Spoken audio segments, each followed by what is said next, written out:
So let's just dive right in. I want you to picture this. It's night, out in Haran. The wind's got a bit of a chill to it. You can smell the livestock, but inside the main family tent, the air is just thick. It's suffocating.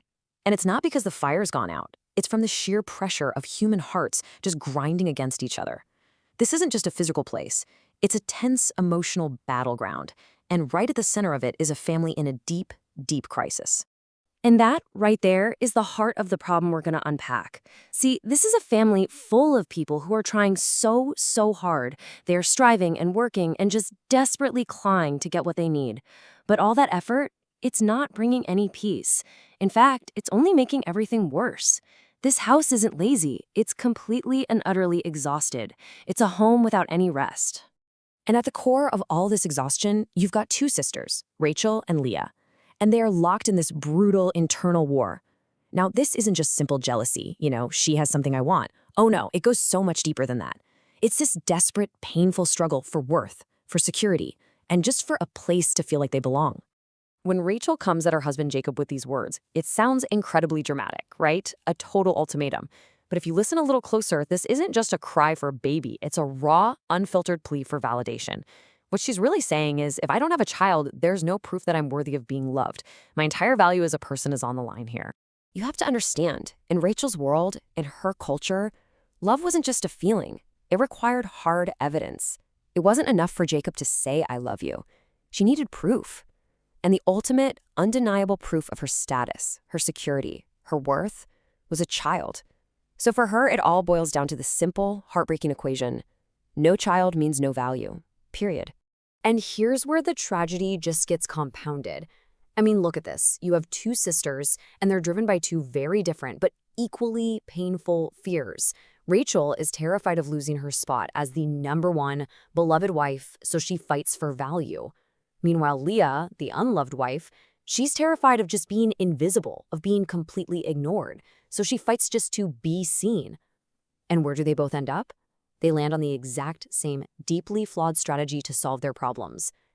And here we see Leah's painful side of that strategy in action. It's just this gut-wrenching cycle. With every single son she has, she voices a new hope. Each birth is another attempt to buy the affection that she should have been given freely. She's basically trying to use her own children as currency to rent a little piece of her husband's heart. And this is the devastating result of all that striving. When both sisters feel like they can't get what they need through a healthy relationship, they resort to all-out war. They even pull their maids, Bilhah and Zilpah, into the competition. So the marriage is no longer a partnership, it's a battlefield. And the children? They're not blessings anymore. They've become trophies, weapons in a horrible war for worth. But it wasn't just about the sisters. Let's shift our focus for a minute, because there's a man caught right in the middle of this domestic storm, Jacob. And he's facing his own intense two-front crisis, both at home and at work. This is Jacob at his breaking point. When Rachel demands a child from him, he just snaps. Now, are his words theologically true? Yes, 100%. God is the one who gives life. But is there any love in those words? Not a drop. This is the sound of a man who's been squeezed from every possible angle, and now he's just lashing out. His spiritual leadership has been completely reduced to angry, defensive theology. And this really helps you visualize why he's at his breaking point. Jacob is literally being crushed by two massive pressures. At home, you've got the nonstop emotional demands and the rivalry between his wives. Then at work, he's dealing with the relentless exploitation of his father-in-law, Laban. And all of this is just fueling this growing crisis of identity. He's losing track of who he even is anymore. Right, and let's not forget about Laban, the big-time antagonist in this whole story. He basically represents what you could call the world system. His logic is brutally simple. People aren't family to be loved, they are resources to be used for profit. He's constantly changing Jacob's wages, moving the goalposts, and just squeezing every last drop of labor he can get out of him. He is the very picture of exploitation. Okay, so all of this pressure, the striving, the competition, the exploitation, it all comes to a head in one of the most heartbreaking scenes in this entire story. It's a single, cold transaction that just lays the family's brokenness completely there for everyone to see. These are Leah's bitter words to her sister Rachel. Just listen to that language. There's no tenderness, no sisterly anything. It's the language of a business ledger. You took what was mine. The relationship has totally devolved into keeping score, this bitter accounting of who owes what to whom. And this just lays out the chilling reality of their deal.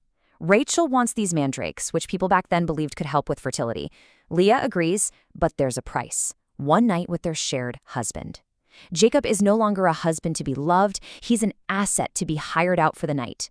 Love officially has a price tag. It's just devastating. Now, when you look at all this human mess, the striving, the control, the pain, it is so easy to wonder, where on earth is God in any of this? So let's pivot for a second, and let's look at this whole thing from a completely different perspective. I mean, that's the million-dollar question, isn't it? When our own lives feel chaotic, when our relationships feel transactional, when we feel completely trapped by our circumstances, it's the question we all find ourselves asking, where is God? And here is the profound, incredible answer the story gives us. God is absolutely present. He has not left the building. But, and this is so important, his presence is not an endorsement of their behavior.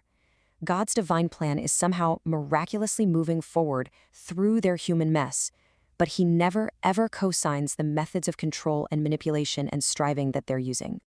And this, right here, is the turning point of the entire chapter. After all the human effort, all the schemes, all the backroom deals, and the heartache, the resolution comes from one place and one place only. It says, God remembered Rachel.